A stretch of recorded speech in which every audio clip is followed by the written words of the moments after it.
민주당을 지지하는 MZ세대의 롤모델인 김남국 무소속 의원이 가상자산 투기 의혹 논란에 휩싸이며 청년층에게 비판을 받고 있습니다.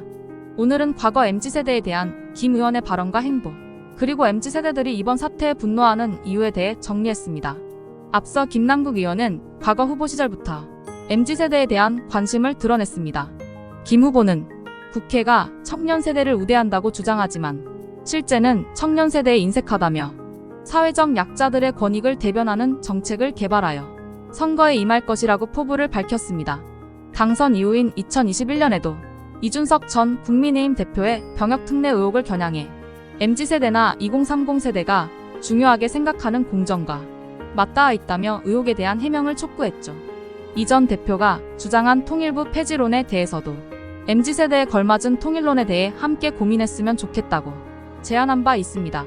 아울러 김남국 의원은 당선 전부터 여러 매체를 통해 자신의 빈곤을 강조하며 검소한 모습을 보여왔습니다. 과거 한 유튜브 채널에서는 좋아하는 음식에 대해 묻자 매일 라면만 먹은 지 7, 8년 된 것 같다고 밝혔고 2020년 11월 TBS 방송에서 37,000원 주고 산 운동화에 구멍이 났다며 직접 신발을 공개하기도 했죠. 또한 김 의원은 후원금 모금 당시 정말 아껴 쓰겠다며 돈이 없어 호텔 대신 모텔 생활을 한다는 취지의 주장을 펴기도 했습니다.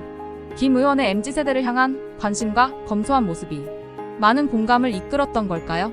2022년 김 의원의 정치 후원금 모금액은 3억 3,014만 원으로 그의 국회의원 중 가장 많은 후원금을 거뒀습니다. 그러나 지난 5일 한 언론 보도를 통해 60억 원대 가상자산 투기 의혹이 불거진 가운데 일각에서는 김 의원의 가상자산 지갑으로 추정되는 주소에서 약 26억 원 규모의 위믹스가 추가 거래됐다는 주장이 나왔습니다. 뿐만 아니라 김 의원이 가상자산을 통해 약 10억 원 규모의 수익을 낸 것으로 알려졌죠.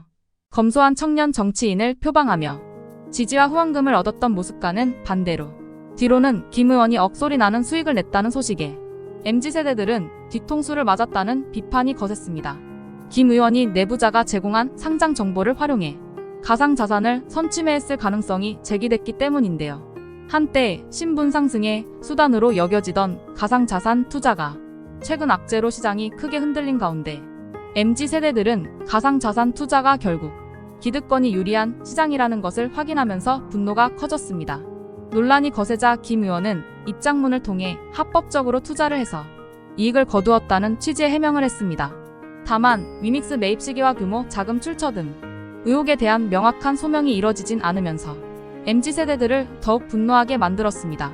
이에 민주당 전국대학생위원회와 시, 도당 대학생위원회는 김 의원이 수많은 청년들에게 박탈감을 안겼다며 의원직 사퇴를 요구했습니다. 같은 당의 이용우 의원도 가상자산 투자는 불법이 아니지만 내부자 정보에 의한 투자인지 그리고 자금의 출처가 어디인지 등을 따져봐야 할 것이라고 지적했죠.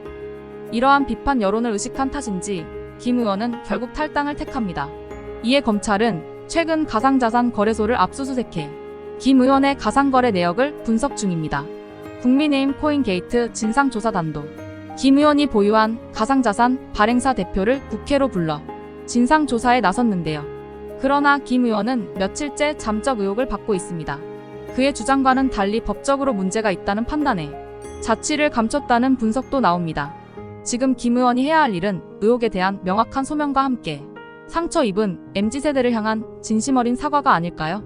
토마토픽이었습니다.